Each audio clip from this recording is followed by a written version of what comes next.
Então, gente, vamos começar, né? Já coloquei aqui, tá tudo organizado. Vão acompanhando junto comigo, tá? Na unidade 2, né? A unidade 2 começa, né? O primeiro capítulo da unidade 2, no caso que é o capítulo 4, ele começa na página 72, tá? E fala sobre o renascimento cultural. A gente passou várias aulas, a gente estudou bastante sobre isso aqui. A gente falou sobre o Leonardo da Vinci, né? Que o Leonardo da Vinci ele foi preso algumas vezes porque ele isolava os corpos e tal, né? A gente conversou bastante sobre isso aqui. Então, avance aí para a página 78, tá? Página 78. Avancem aí para a página. Aí, como a gente fez na semana passada, gente, na nossa última aula, né? Se possível, caso você esteja tanto pelo celular como pelo computador fica mais fácil, né? Mas tanto pelo celular como pelo computador também, o interessante é que vocês fiquem na sala de bate-papo, tá? Na sala do chat, certo? Porque como eu falei para vocês, né? Como tem alguns que escrevem um pouco mais lento, aí eu vou digitando, tá? A mesma resposta que eu vou dar para vocês, que vocês vão escrevendo, eu também vou digitando, certo? Bom, então vamos lá, gente. Tá todo mundo aí. Só me dá um feedback, vocês, por favor. Liguem o seu áudio aí, fica mais fácil. Eu mando aqui no chat para me ver. Já tá todo mundo na página 78? Já tô. Página 78. Mandei aí no chat para todo mundo ver. Página 78. Já tá todo mundo aí? Já me dá um feedback. Manda aí no chat. Sim, sim, sim, já tô. Pronto, Ana Paula também. Pronto. Então, acho que a maioria deve estar, né? Para os que chegaram já depois, né? Já chegaram um pouco atrasado, coloquem na página 78, tá? Vamos lá. Então, o surgimento científico e cultural ocorreu por vários motivos, mas, sem dúvida, a disputa com a Igreja Católica pela produção cultural foi o principal. Analise essa afirmativa, tá? Então, basicamente, ele está pedindo aqui, ele está perguntando aqui para a gente sobre essa disputa, né? Porque você sabe muito bem, vamos refrescar a memória, gente, aqui. Toda vez que a gente estudou logo no começo do ano sobre feudalismo, né? Sobre o mundo feudal e tudo mais, a Idade Média, e nós vimos que lá na Idade Média, quem mandava de fato, de verdade, era quem? Era a Igreja Católica, tá? E também eu comentei muito com vocês que ela era a única que tinha controle sobre o conhecimento, ela é a única que tinha um controle sobre a escrita, enfim.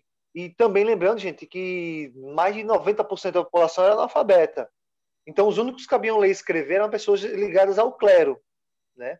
E só quem sabia escrever assim de verdade, mesmo escrever um livro, eram os chamados monge copista, tá? Então, aqui está perguntando basicamente isso. Analise essa afirmativa. Ou seja, o que a primeira pergunta está dizendo aqui é que houve esse combate, né, entre aspas, né, esse embate entre o conhecimento, né, no caso, entre a Igreja Católica e essas pessoas que estavam buscando conhecimento fora da Igreja Católica, certo? Então vamos lá. Já peguei, já deixei o livro no ponto já. Você só escreveu o seguinte. Deixa eu dar uma olhadinha aqui como é que a gente pode fazer essa resposta para ela ficar bem resumida. Hum...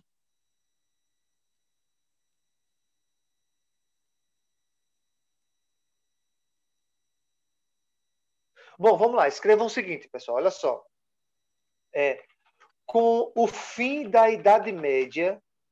Vamos lá, já começa aí, gente. Com o fim da Idade Média. E como eu falei para vocês, uma dica é vocês ficarem já no chat, tá? Porque eu vou ficar mandando a resposta no chat. Com o fim da Idade Média, vírgula, a Igreja Católica que tinha todo o controle sobre o conhecimento, com o fim da Idade Média, vírgula, a Igreja Católica que tinha todo o controle sobre o conhecimento, passou a sofrer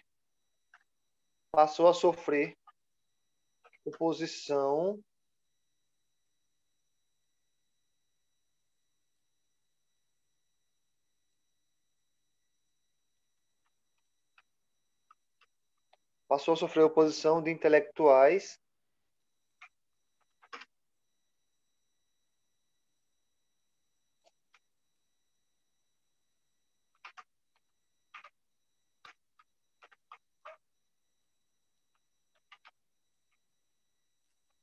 Pronto, vou mandar aí a resposta, tá?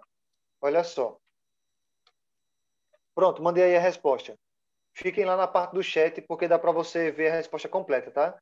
Com o fim da Idade Média, vírgula, a Igreja Católica, que tinha todo o controle sobre o conhecimento.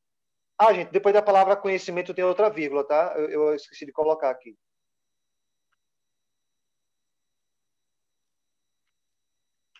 Com o fim da Idade Média, vírgula, a Igreja Católica, que tinha todo o controle sobre o conhecimento, vírgula, passou a sofrer oposição de intelectuais dos burgos. Vocês estão lembrados, né, pessoal, que são burgos, né, que são aqueles bairros comerciais, né, que começaram a surgir ali ao redor dos feudos, tá? Aquilo era um burgo, tá? E obviamente quem morava no burgo era a burguesia, né, que eram aqueles comerciantes. E também vamos refrescar a memória aqui, só para a gente poder refrescar a memória legal. Não esqueçam que essas pessoas que moravam nos burgos, elas é, elas tinham liberdade, né? Elas tinham liberdade de pensamento, tinham liberdade para escolher a sua profissão, elas tinham controle sobre a própria vida, né? Diferente de você viver no feudo, que era controlado pela Igreja Católica, né? Que a pessoa não tem liberdade nenhuma praticamente, né? Não tem liberdade nenhuma. As pessoas tinham que apenas obedecer, calar a boca e ficar quieto, né? Era basicamente isso, certo? Bom, já deu tempo todo mundo escrever, né? Vamos lá para a segunda questão. O renascimento científico-cultural promoveu mudanças decisivas na forma de pensar a sociedade e a humanidade. Explica esse movimento. Tá? Vamos lá, então você escreveu o seguinte, é para a gente explicar o que é o renascimento, tá? Em outras palavras, explicar o que é o renascimento. Vamos lá. O renascimento foi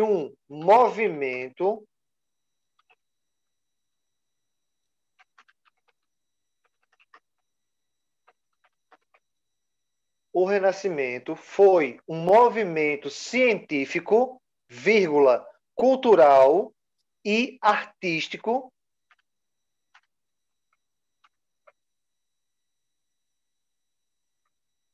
em cultural e artístico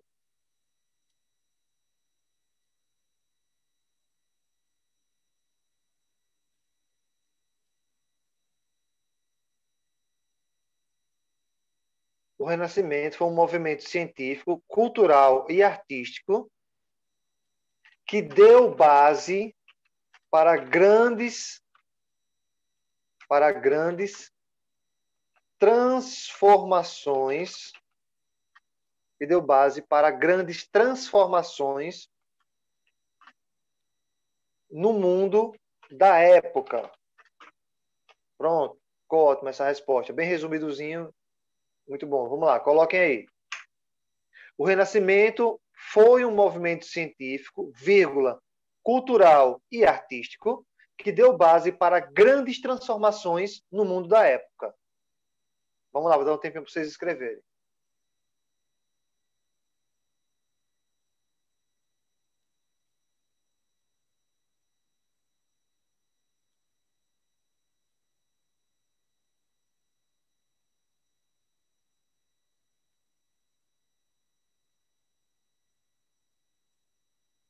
E aí, pessoal, já deu para vocês escreverem?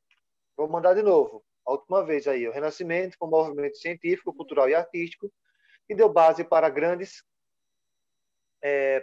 transformações, que deu base para grandes transformações no mundo da época.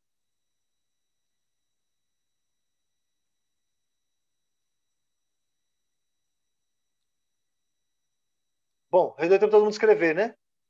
Eu espero que sim. E, gente, só falar só se não ficou claro, pessoal, perguntem, tá? Ou se não deu para terminar, me avisem. Vou repetir aqui a resposta, tá, gente? Da questão número 1 aqui, da página 81, certo? Com as grandes navegações, foi possível conseguir recursos para o resgate da cultura clássica greco-romana. Da cultura clássica greco-romana. Com as grandes navegações, vou mandar aqui no chat de novo, tá? Com Com as grandes navegações, foi possível conseguir recursos para o resgate da cultura clássica greco-romana.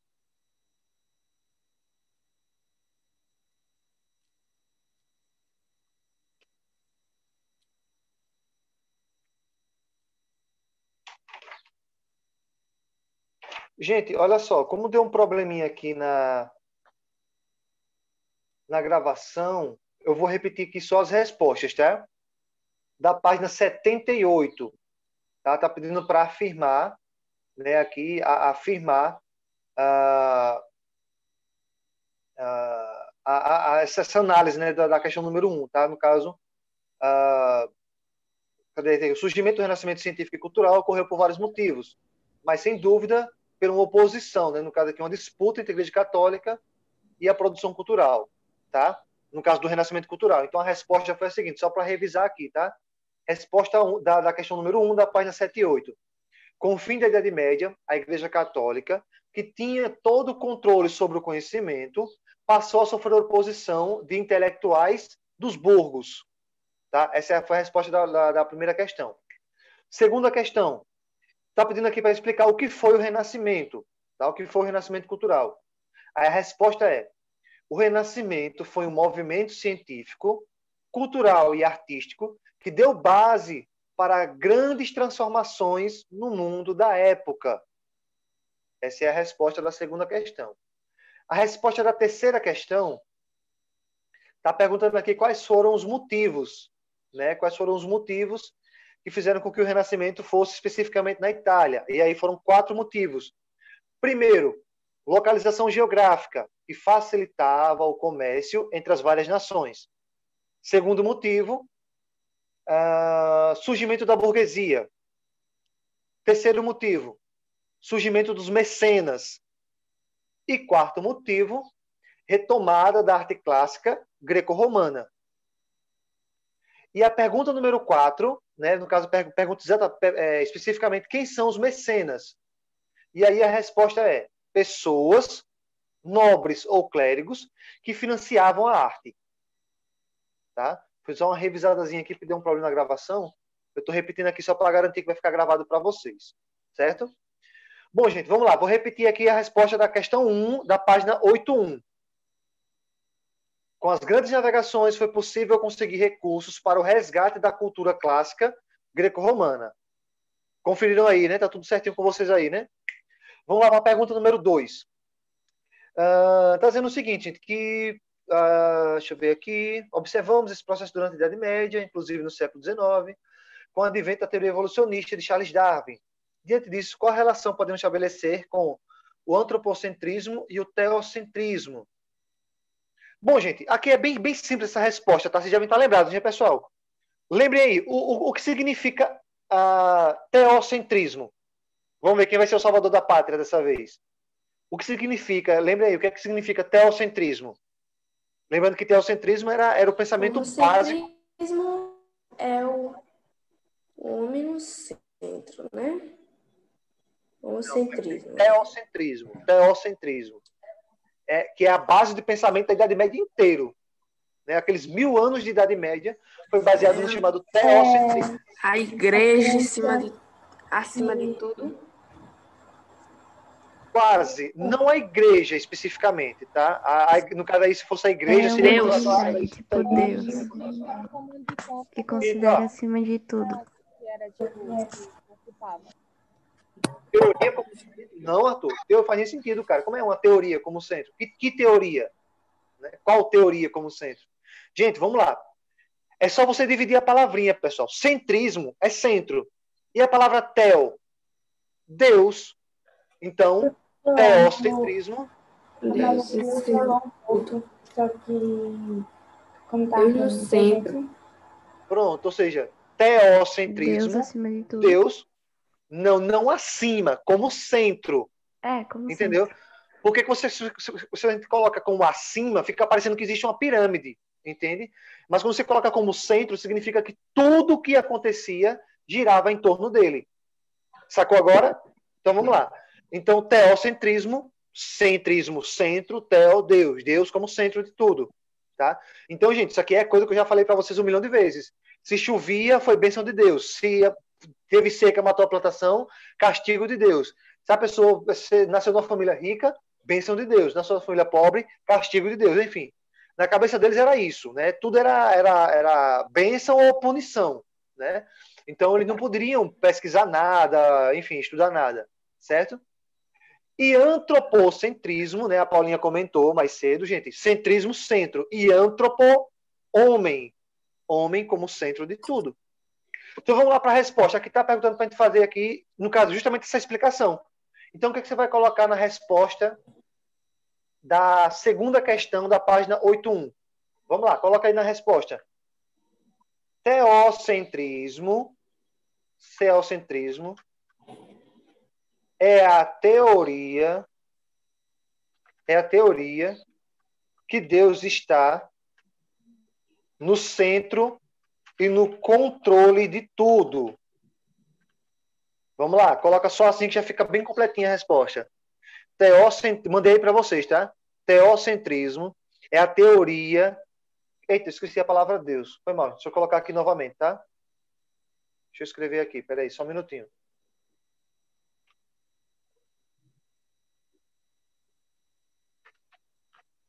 É a teoria... Ó, vou mandar de novo, agora tá completo, tá? Ó. Teocentrismo é a teoria que Deus está no centro e no controle de tudo. Está no centro e no controle de tudo. Escrevam aí. Teocentrismo é a teoria que Deus está no centro e no controle de tudo.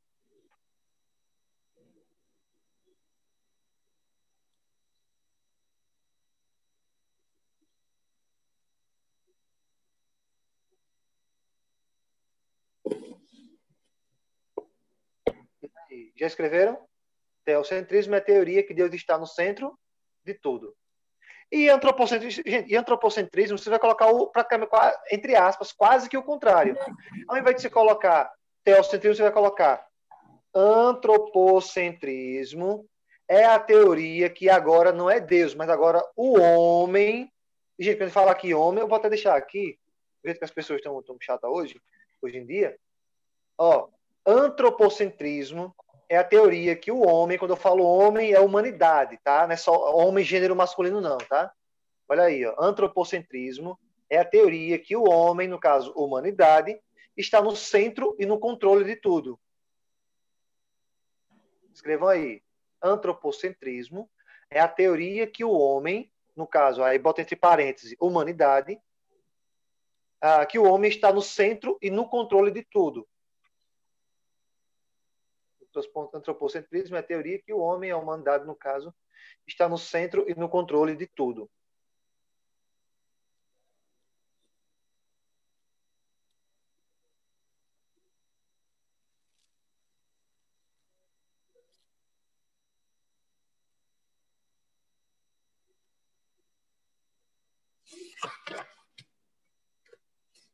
Pronto, todo mundo escreveu já? Passem a página para a página 82. Analise as características do renascimento abaixo. Tem a letra A, B e C. A gente vai fazer bem rapidão, tá? É bem simples, bem resumido essa resposta aí. Vamos lá, página 82. Página 82. Oi. GG, sua aula acabou, GG. Não, tá acabando. Tem 2 minutos. Relaxa, Ana Paula. Eu sei o horário, cara. Relaxa. Ninguém vai morrer porque passou 2, 3 minutos, não. Vamos lá, gente. Não, eu só tô lhe dizendo. Mas eu tô vendo, meu amor, aqui o horário. Vamos lá, gente. Respondam aí. Naturalismo, tá? Coloquem a resposta aí. Naturalismo. Vocês vão colocar o seguinte. É o estudo. Coloca assim, ó. É o estudo. Resposta da letra A, certo? Letra A. Vou até colocar aqui, ó. Letra A. É o estudo das relações do homem com a natureza. É as relações do homem com a natureza. Vamos lá, mandei aí a resposta da letra A. Bem rapidinho, tá? Bem curtinha. É o estudo das relações do homem com a natureza, né? Naturalismo, coisas naturais, natureza. Certo? E nós, todo mundo sabe, né, que biologicamente falando, o ser humano também é um tipo de animal, né? É um animal, só que racional. Né? Então vamos lá, é o estudo das relações do homem com a natureza. Letra B. Tem a palavra hedonismo, tá? Hedonismo. Aí você vai colocar o seguinte: é a valorização do corpo humano, tá? É a valorização do corpo humano.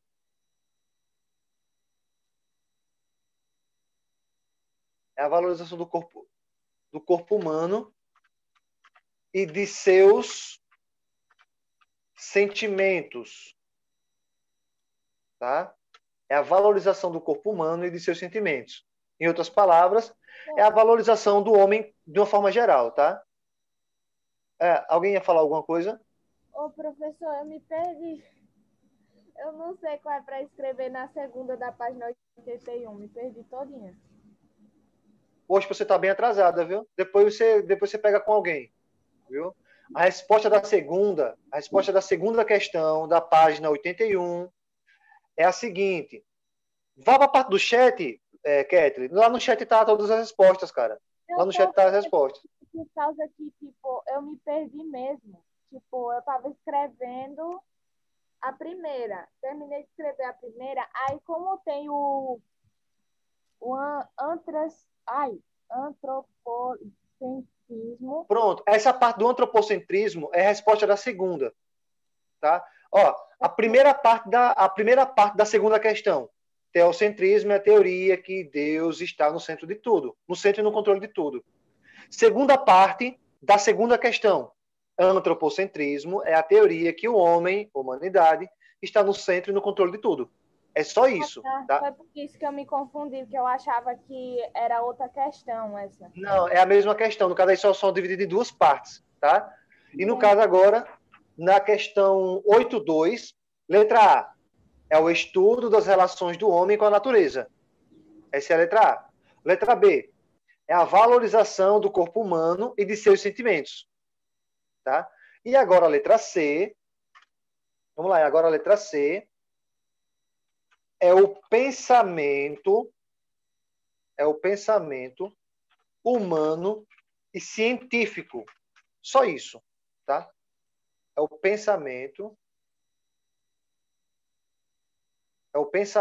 humano e científico. É o pensamento humano e científico.